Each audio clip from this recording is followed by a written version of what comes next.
Alright, so good afternoon. We can continue now with our lecture. This yung last sections na lang on the drug acting on the gastrointestinal tract. And then we'll proceed with the respi drugs in a while.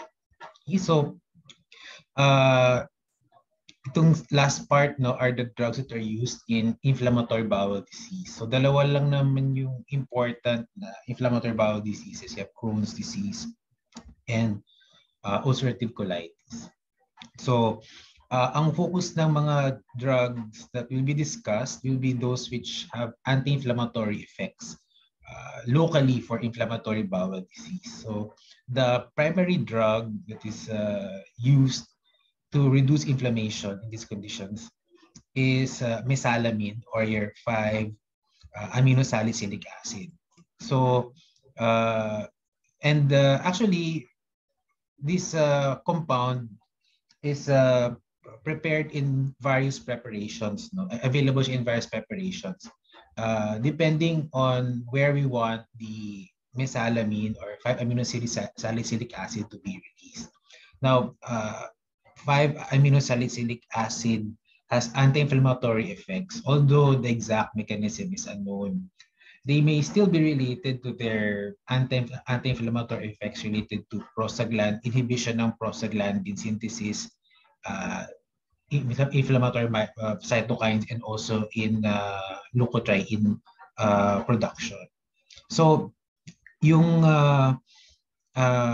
mesalamine is readily absorbed from the small intestine, however, in the colon, bababa lang yung kanyang absorption. So yung preparations that are available, depending on how they are prepared or kung saan sila nakabind, they can be released in various areas of the small and large intestines. So siguro ang kailangan tandaan ngayon lang yung mga certain na brands or preparations, and based on this next table, kung saan yung kanilang delivery areas, kung saan nare-release yung aminosalicylic acids.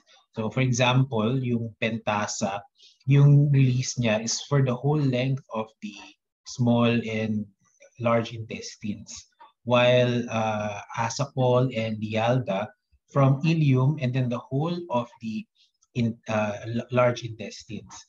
If you look at the last two, we have Roasa and Canasa. So these are administered as enema and suppository respectively. So yung kanilang release nila is already in the distal portion already up to the rectum. So, and then itong sulfasalazine and valsalazide, these are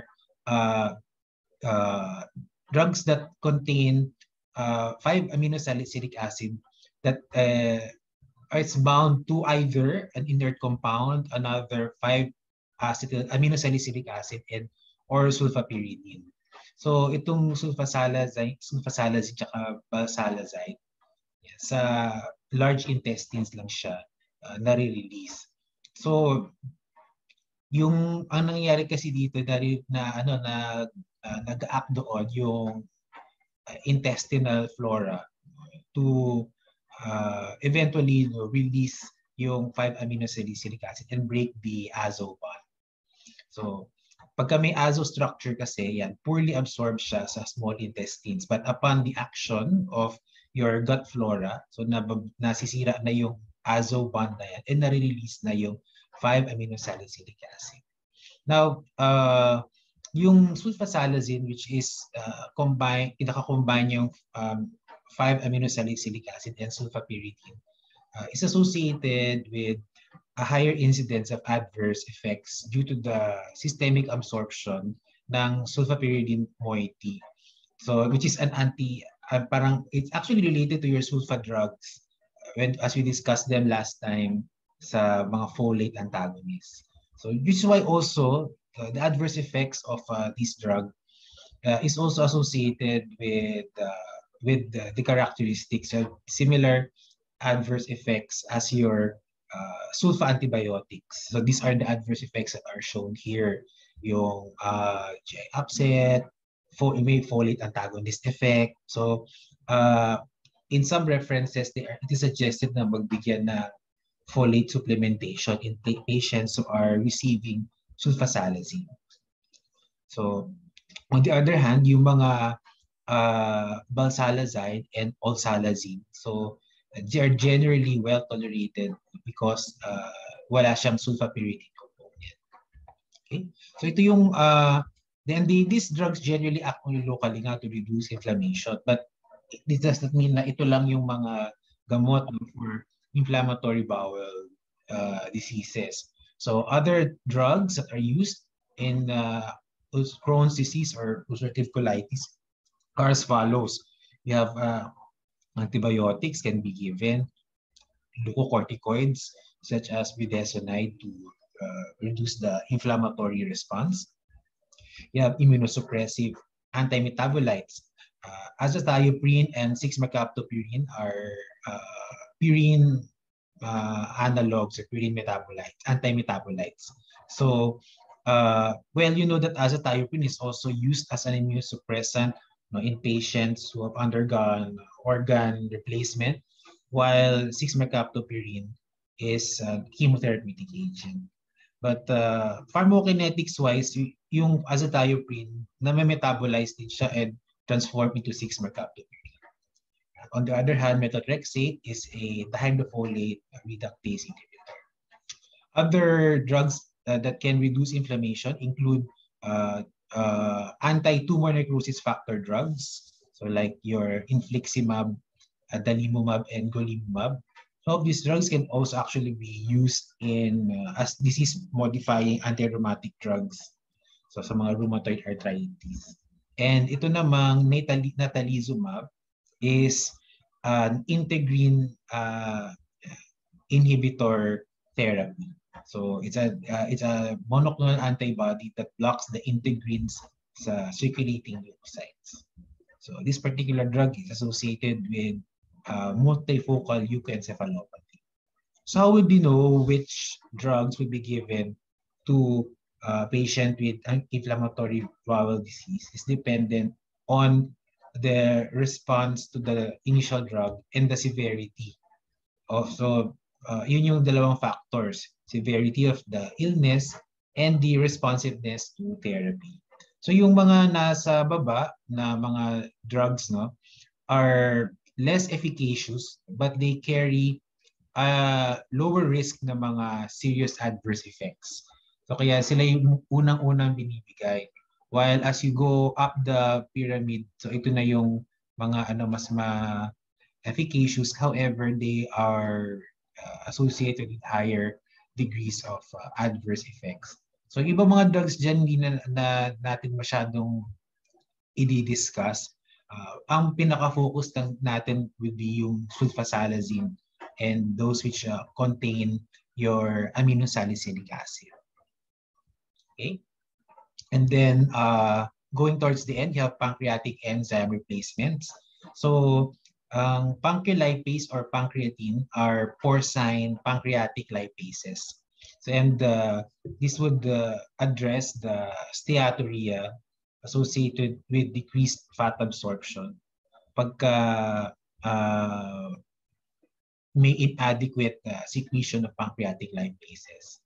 So these drugs are taken with antacids or with drugs that reduce acid secretion because low pH can inactivate your pancreatic enzyme replacements. And lastly, this group of drugs that would inhibit the formation of gallstones, isa lang naman yan, your ursodiol, ursodiol or oxycholic acid. So these are bile acid derivatives that decrease the cholesterol content of bile by decreasing hepatic cholesterol secretion. So, of course, this would be relevant only for cholesterol stones, gallstones. Kasi mayroon din namang gallstones na pigment stones, for example. So, pero ito, relevant lang sa treatment ng cholesterol gallstones. Okay? So, this last slides naman are just the summary slides of the different drugs that we mentioned in the lecture earlier. Okay? Yeah. So we can now proceed doon sa mga drugs acting on the respiratory tract, specifically lang sa COPD and asthma and COPD.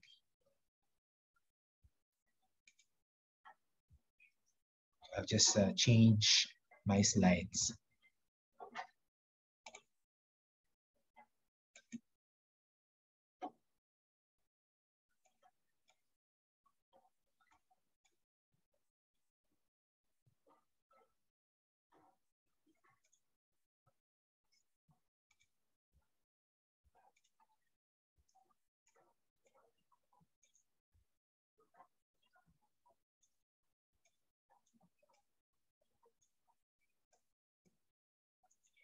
So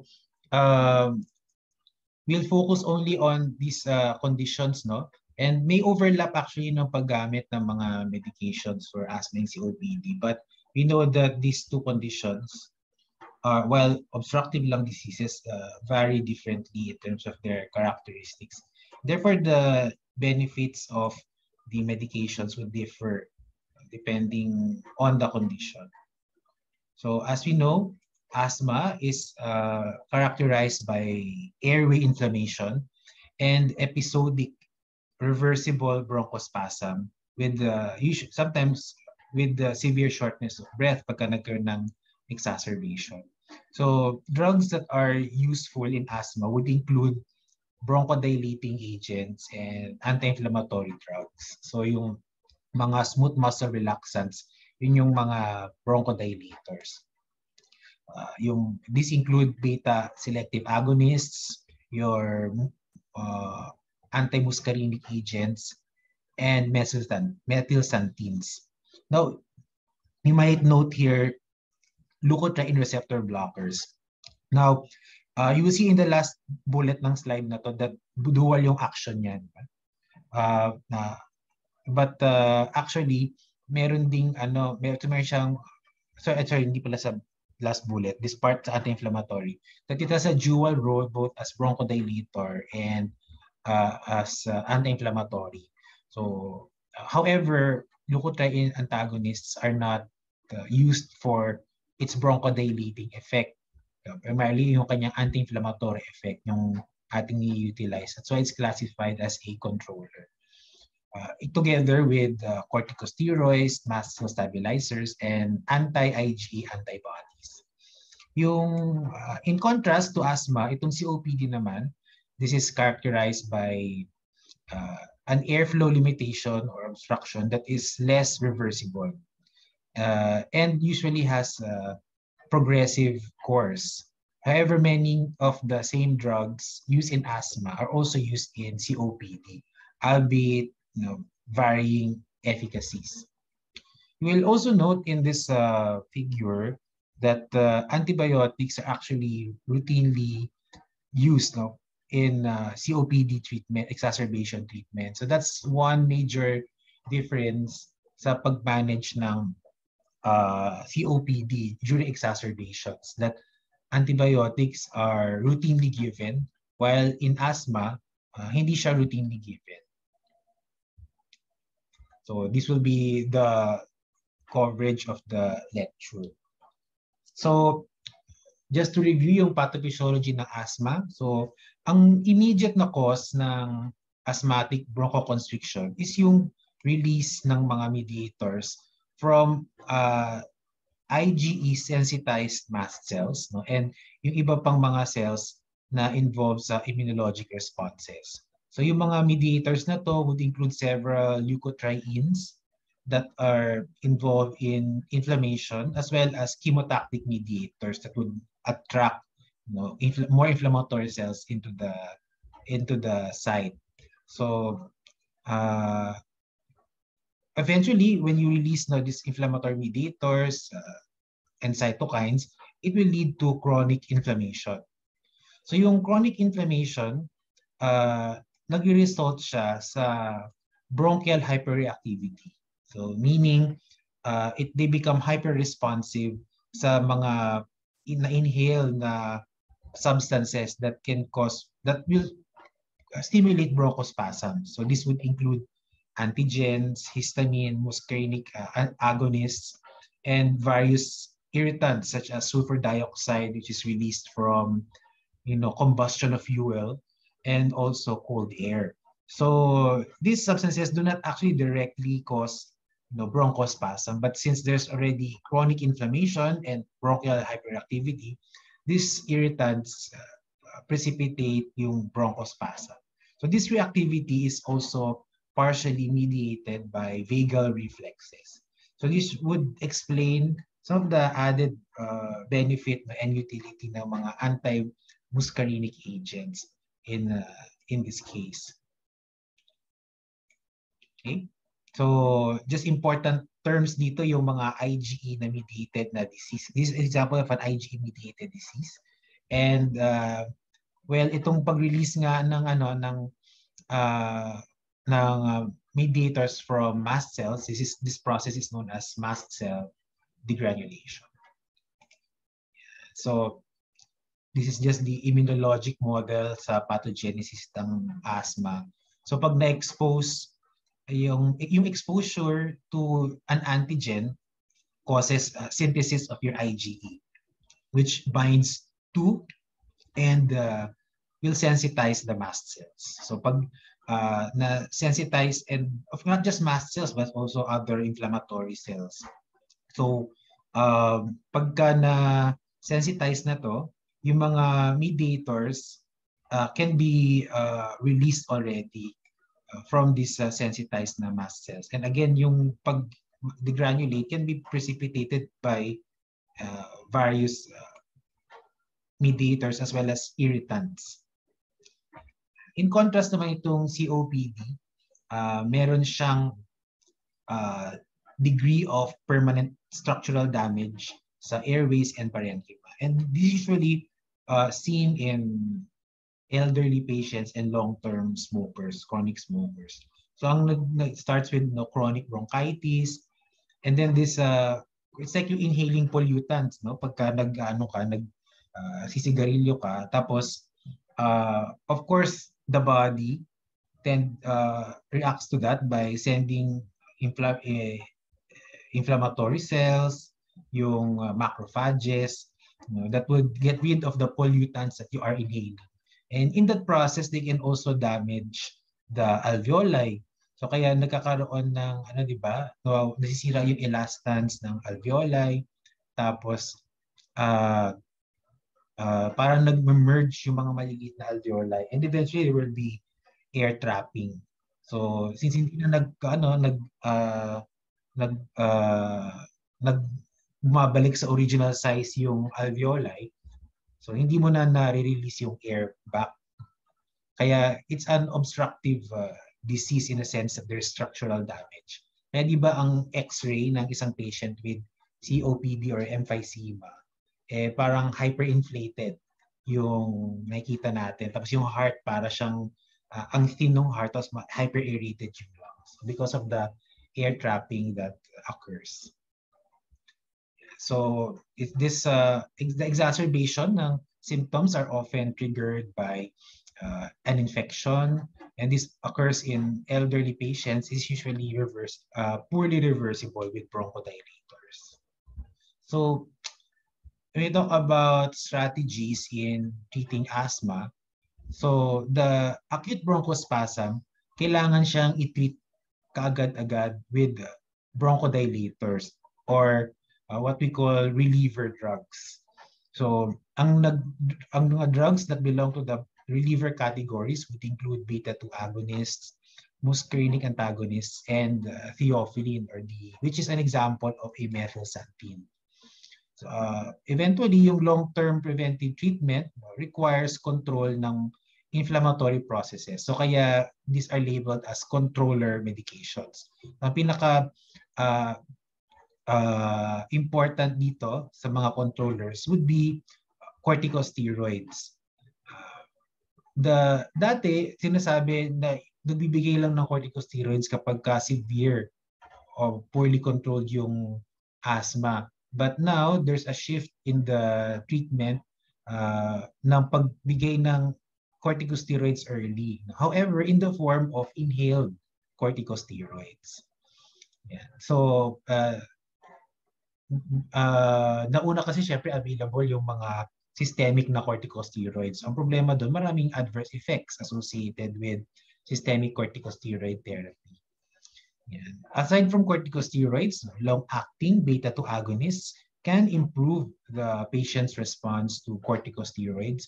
Then you also have other anti-inflammatory drugs like leukotriene antagonists, mast cell stabilizers, and itong mga latest of these anti-asthma drugs, anti-IG antibodies. So this figure actually summarizes to you the different mechanisms of action of the bronchodilating agent. So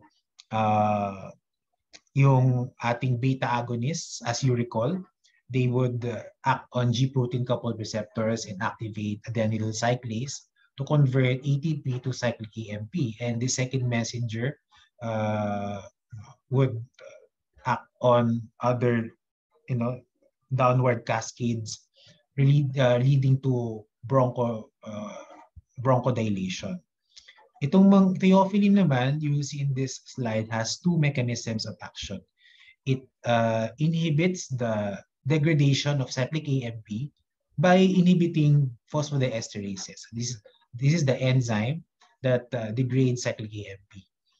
So, and then at the lower part of the slide, you see theophylline also inhibiting adenosine, which is a mediator that also causes bronchoconstriction. And then lastly, we know from your lectures before in parasympathetic drugs, that antimuscarinic drugs like atropine, for example, and their derivatives, ipratropium, tiotropium. So this would block muscarinic receptors in the bronchioles, preventing the binding of acetylcholine. And we know that acetylcholine is the endogenous neurotransmitter responsible for bronchoconstriction and increased na secretions. So muscarinic antagonists are competitive, reversible antagonists. I think I mentioned this already, other drugs, yung leukotriene antagonists, and of course, nasal oxygen is needed to supplement reduced oxygenation dahil sa bronchospasm. So let's discuss these drugs in a bit more detail. So although, as we said earlier, marami ng mga drugs na to, na-lecture na sa inyo yung mga general characteristics natin. So we'll mention yung mga relevant aspects in the context of asthma. So yung mga direct-acting beta-2 agonists, so sila yung important for reversing asthmatic bronchoconstriction. Indirect acting agents were previously used pero hindi na sila ginagamit ngayon. The short acting ones, ito yung pang acute bronchospasm, while yung mga long acting agents are primarily used as a controller. So although there are some preparations that when you look at their package insert, minsan may instructions din siya kapag nagkaroon ka ng acute na episode. Pero ideally, ang binibigay natin would be the short-acting agents. So, pero we'll give also important note dito sa mga short-acting agents na minsan kasi pagka yung patient, for example, may nebulizer siya, parang nagiging over-dependent siya sa sa pag-nebulize ng short-acting agents, particularly albuterol or what is known locally as salbutamol. So pero ibig sabihin kapag frequent ka din nebulize, ibig sabihin hindi maganda yung control. In which case you might need to start on an inhaled corticosteroid. So going back, itong mga beta agonists, they are given almost exclusively by inhalation through pressurized aerosol canisters. So ito yung parang pinipress na gano'n, tapos may pressure siya, and the patient should be able to synchronize pressing as well as inhaling. So that can be a problem kung hindi marunong hindi kaya pa like sa mga bata, kung hindi pa nila kaya mag-synchronize ng breathing. So we can we'll show you later on what can be done para ma-ensure na ma-receive pa yung drug. Take note also that for sometimes yung mga long-acting agents, no, kino-combine din siya via inhalation. Yung preparation nila, meron din siyang inhaled corticosteroids. So a lot of times, yung mga available na preparations, may combination na rin siya na inhaled corticosteroid. Yeah. So yung mga older drugs, so they have shorter duration of action. Then you have a longer acting agents, which are shown here. So sa exam, kailangan alam nyo kung alin yung long-acting at saka alin yung short-acting. Para malaman kung alin yung appropriate for the condition. So, nasabi na natin to kanina, yung mechanism of action. And you already said that they are the first-line therapy in acute asthma. So, shorter acting for the acute bronchospasm. Tapos ito yung mga ginagamit for prophylaxis because of their longer duration of action. So the main reason why they cannot be used for acute episodes is because of the slow onset of action. They are able also to improve asthma control, as I said, when combined with the corticosteroids. So while most asthma patients would benefit and would actually be life-saving for acute asthma, patients with COPD may also benefit, however, with increased risk of toxicity. Because usually patients with COPD are elderly and they also most likely will have, cardiac disease. And giving beta-2 agonists may increase the risk of arrhythmias and tremors. So, yun yung problem natin with beta-2 agonists. So, kaya most like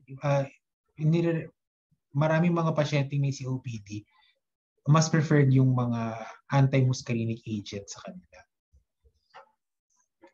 So, and also another problem din sa COPD, di ba, yung dami ng secretions. So, and we know that anti-muscarinic agents can also reduce secretions. Kaya may benefit sa kanila yung anti-muscarinic agents. Now we recall that the beta-2 receptor selectivity is relative, and at higher doses, beta-1 receptors can also be stimulated. That's why pwede magkaroon nga ng tremors and arrhythmias or tachycardia. Now with excessive use of short-acting drugs alone, nagde-develop ng tachyphylaxis yung patient in the acute phase. So, di ba tachyphylaxis is a form of tolerance? It's a form of receptor desensitization. Ang difference nila, di ba, pag tolerance is usually kapag matagal mong tinitake yung drug. Pag tachyphylaxis, this rapid diminution of the effect of the drug. So, and if you remember, ano yung ginagawa kapag may tachyphylaxis para ma-restore uli yung responsiveness ng receptors? Kailangan may time na tatanggalin mo yung agonist muna. And then ma-restore uli yung sensitivity. And then you can give the drug again. So I hope you remember that concept ng receptor desensitization ng mga beta agonists ay ng mga yung mga nag-act on adrenoreceptors, especially sa beta receptors, yung beta arrestins, and I think it was lectured to you dun sa pharmacodynamics na lecture. I think sinabi ko, the last bullet says what I mentioned earlier regarding COPD patients having concurrent cardiac diseases. Okay, so next, so you have the methylxanthines. So methylxanthines are actually derived from plants. So they can provide the stimulant effects ng mga common na beverages that you're familiar with, coffee, tea, and chocolate. Pero sa atin, yung relevant sa asthma, yung theophylline. So theophylline and several of its analogs are available orally. May mga IV preparations din yan. and are used as bronchodilators. So, important kinetic na characteristic nito is that they are eliminated by CYP enzymes, and yung clearance can vary depending on the enzyme status, yung age ng patient, kung patient ba ay smoker, so or kung nagtake ba yung patient ng either inhibitor or inducer ng hepatic enzyme. Because it is eliminated by the CYP enzyme system. So we mentioned already in the earlier figure, no, dalawa yung mechanism of action niya.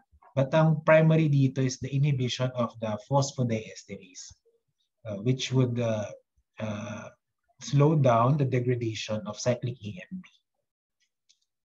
So pagka inhibit mo yung phosphodiesterase. So these are the phosphodiesterase isoforms that are inhibited yung kanyang degradation. So other mechanism yung adenosine receptors, which when stimulated is another one of the reasons for the CNS stimulant na effect. Okay. So the most important na therapeutic action ng mga amethylxanthines would be bronchodilation, and they can also increase the strength of diaphragm contraction, which may be useful in patients with COPD. Yes, it can also cause, aside from CNS stimulation, cardiac stimulation, causes vasodilation, increase in blood pressure, diuresis, and increase in GI motility. So as a review and correlation to your other lectures before, can you give examples of phosphodiesterase inhibitors that are used in heart failure? Ano ba yung mga, or ano yung pangalan ng drug class na yon that are used in heart failure?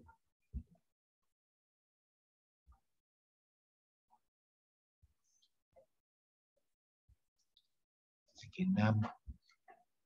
Wala. Ang nakaalala. So if you remember your aminone and milrinone, these are bipyridines that are phosphodiesterase inhibitors as well. Pero ang primary action niya sa heart, no, for the positive inotropic na effect.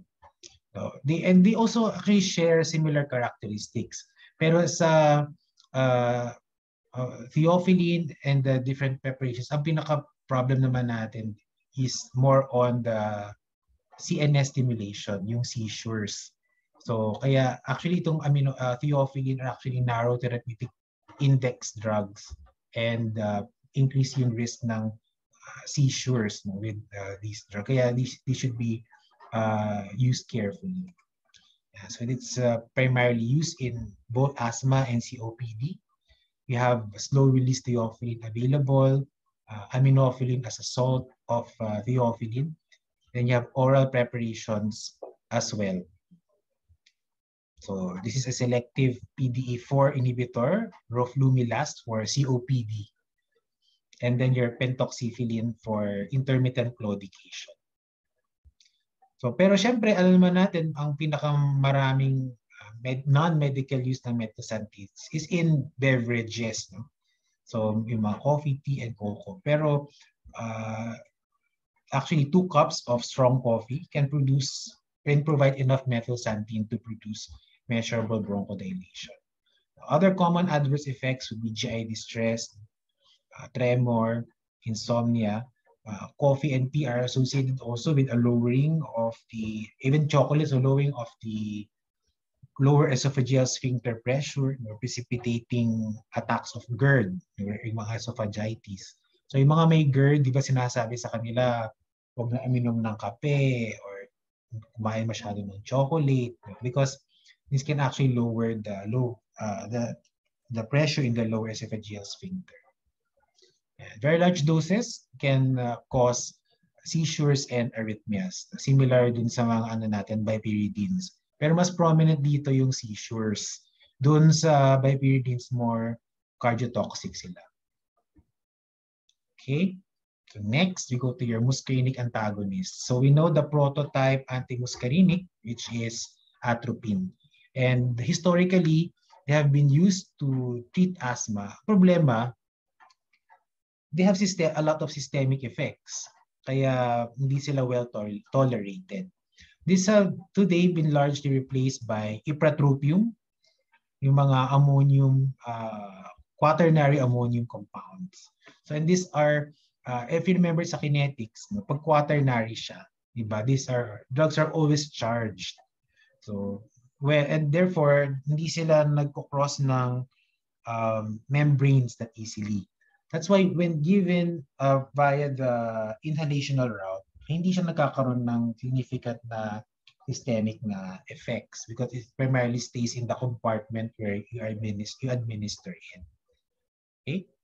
You have also, so it's administered usually via inhalation, and may mga longer acting analogs tayo which are approved for COPD. So as we said earlier, a mechanism dito is they are competitive blockers. And they prevent bronchoconstriction that is mediated by vagal discharge. They can reverse bronchoconstriction in some asthma patients and in many patients with COPD. However, it does not have any effect on the chronic inflammatory aspects ng asthma. So, while useful, hindi siya actually effective sa lahat. Okay, so beta agonists are still preferred for acute bronchospasm sa mga patients na may asthma. And then, pwedeng idagdag lang itong mga antimuscarinic agents natin. Pero sa COPD, which is often associated with acute episodes ng bronchospasm, they may be more effective and less toxic than the beta agonists, as what we've been seeing earlier. So, excessive dose would, of course, pwede rin magkaroon ng minor atropine-like adverse effects, but this is not common nga dahil ano na sila, if they are given via the inhalation route. And also, they do not cause tremor and arrhythmias. Yeah. So, when comparing the use of sympathomimetics versus antimuscarinics in asthma, there are certain conditions in which antimuscarinics are preferable. So, nasabi na nga natin sa mga COPD patients kapag may cardiovascular na condition, so mas preferred yung antimuscarinic. Okay. Tapos, yung symptomimetic, sabi natin kanina, pag rapid onset and short acting, sila yung pang acute na symptoms. Next, we have now the corticosteroids. So, corticosteroids will potentially benefit all patients with, even in with severe asthma, no? Systemic corticosteroids may be given as well as inhaled. So, pero nauuna muna yung inhalational ngayon sa ating mga clinical practice guidelines. So, just a parenthesis, no, yung ating guidelines for asthma, yun yung GINA guidelines. So you can look at up and you constantly update yourselves kasi halos every year yata ina-update yung GINA guidelines na yan. Pagka naman sa COPD, yung GOLD guidelines ang ginagamit natin. Okay. Now, yung corticosteroids, yung oral na systemic corticosteroids, ginagamit lang siya kapag hindi na nakokontrol ng inhaled corticosteroids. So, ang cornerstone ng prevention would be inhaled corticosteroid therapy.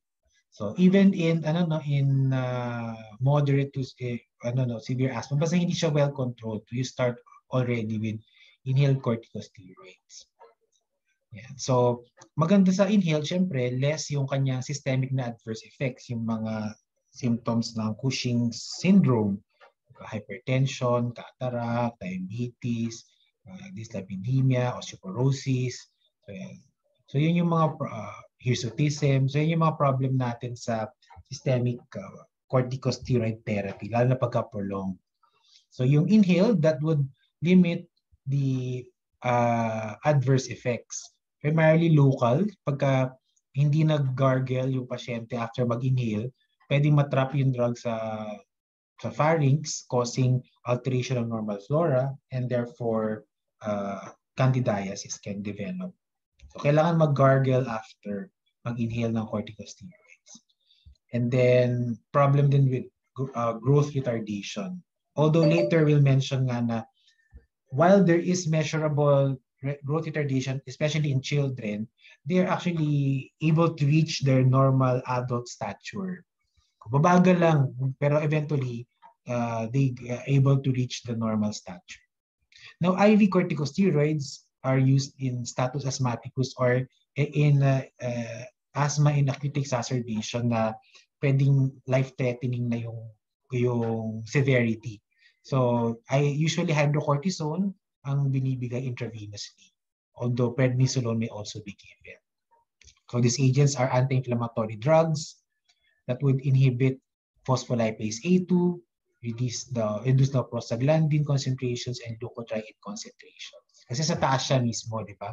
So arachidonic acid in itself, hindi siya man-synthesize. So they're also able to increase the responsiveness of beta adrenal receptors sa airway. So remember that your steroid receptors are intracellular receptors, and they bind eventually to hormone response elements in the DNA. So resulting in the activities mentioned here. So ito lang yung summary ng mga medications. We'll be going through them again, yung iba dito, yung mga prophylactic medications. So inhaled corticosteroids, yan, appropriate siya even for children. Sinabi ko kanina, no? Kahit na bata, pwedeng bigyan ng inhaled corticosteroids. So kahit na ang problem daw yung growth, na nakakaabot pa rin naman sila sa full predicted adult stature. Pag severe asthma, kailangan muna siyang ibigay IV and then you switch to oral. And then para hindi importante rin dito pagka naka-systemic corticosteroids, di ba dapat hindi i-abruptly withdraw. Lalo na pag matagal na yung paggamit, nagkakaroon ng adrenal suppression. I think it will be in the next slide. Yeah. So for status asthmaticus, dapat parenteral yung pagbigay. This is what I was saying, no? Kapag frequent, the adrenal suppression is more common if corticosteroids are given orally. But it can still occur pag frequent yung aerosol administration. Pero rare yan. And hindi siya ganun ka-significant kung if ever it does happen. Pero importante nga kapag naka-oral ka na steroid, hindi mo siya abruptly withdraw. Kailangan may tapering. Okay? And then, yung major systemic toxicities would occur with more than 2 weeks ng treatment. Na-mention ko na yung sa full growth stature kanina. So next group of drugs are the leukotriene antagonists. So dalawang group of drugs dito, yung leukotriene receptor blockers and the lipoxygenase inhibitors. Pero ang mas common na nakikita natin na kinagamit ngayon will be the leukotriene receptor blockers, exemplified by Montelukast and Zafirlukast. So these drugs are able to block the leukotriene receptors, and they are useful for preventing exercise, antigen, or aspirin-induced bronchospasm. Pero hindi ito pwede for acute asthma episodes. They're generally well tolerated, although there are some reports of the following conditions: Churg-Strauss syndrome, allergic granulomatous angiitis. Pero yung direct na connection nila is not determined. So pinapakita lang dito yung effect ng leukotriene D4, especially on bronchial tone and also on inflammation. So sinabi natin kanina, di ba, yung leukotriene receptor antagonist, meron din siyang effect na may bronchodilating effect siya. Pero hindi ito ginagamit for acute episodes ng asthma. Itong Zileuton, di ko pa rin nakita na ginamit ito actually. So, pero ang mechanism nga lang niya is it's an inhibitor of lipoxygenase, which is the enzyme, di ba, that converts the arachidonic acid and synthesizes your leukotrienes. So this may be effective against aspirin allergy, which diverts all the eicosanoid production to leukotriene production due to the blockade ng cyclooxygenase pathway. So, occasional elevation liver enzyme is the reason kung bakit hindi masyadong ginagamit itong Xilioton. Next would be the mast cell stabilizers. So, dalawa lang example natin dyan, cromolyn and nedocromil. So the exact mechanism in which they're able to decrease mast cell degranulation is not clear, no? Although they have been postulated to act on different ion channels that cause degranulation, chloride, calcium. So, but the exact mechanism is still unclear. So basta importante, they are able to prevent and stabilize mast cell degranulation and stabilize yung mga mast cells. So these are not absorbed from the site of administration, so they are only local, effect niya is only local. So tandaan lang natin itong mga pinaka-efficacious talaga would be the inhaled corticosteroids or prophylaxis. Pero itong Montelukast, yung mga mast cell stabilizers, they are no more effective than your inhaled corticosteroids. So pero they also find utility in other allergic conditions like food allergy or exposure to other environmental factors. So common adverse effect, cough and airway irritation when it is given by the aerosol, if they aerosolized. So last drug would be omalizumab. So this is a monoclonal antibody that against IgE. So nakita natin kanina yung pathophysiology by yung IgE sensitization ng mast cell. So if you block yung IgE, then hindi magkakaroon ng eventual na release ng inflammatory mediators from the mast cells. So these are approved for severe asthma prophylaxis, kaya lang ang problema yung cost and the route of administration. That's actually the last drug, just some clinical aspects. So itong mga inhalers and nebulizers, ito nga yung way in which we can deliver drugs directly and reduce yung systemic effects. This can be in the form of metered dose inhalers, pressurized inhalers, or pwedeng ikaw din yung mag-i-inhale. So may iba di ba yung mga kiniklik ganon, you should be able to inhale deeply on your own. Meron din tinatawag na spacer devices. These are particularly effective in children kasi nga sabi ko kanina pag bata, hindi sila ganun kagaling coordinate ng pag-press tapos pag-inhale. So pagka ganito, pag na-pressurize yan, yung drug madi-diffuse dun sa space tapos the child inhales normally. That will also prevent that trapping of agents dun sa oropharynx. Nebulizers, okay naman ito, maganda siya actually for emergency.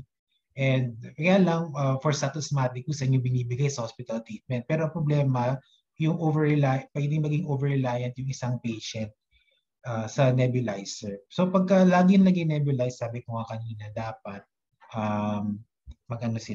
dapat mag-inhale corticosteroids na.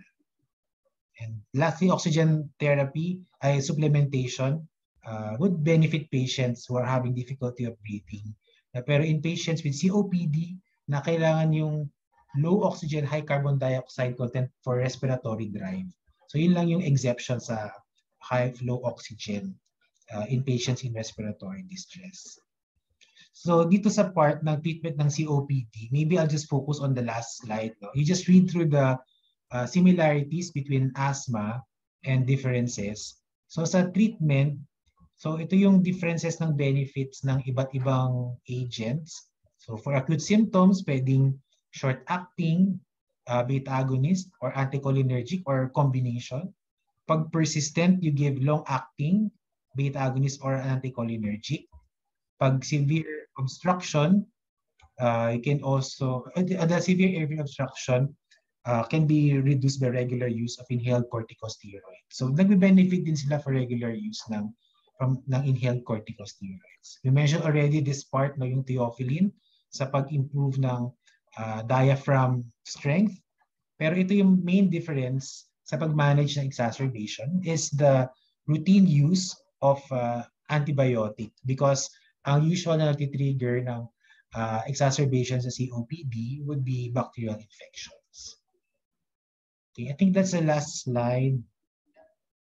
Okay, that's all. So if do you have any questions? So if there are none, then you can already proceed to your next classes. Thank you. Reminder, you have 4 o'clock post-lecture quiz. Thank you. Thank you, Doc. Thank you po. Thank you, Doc. Hi, Aben. Hi po.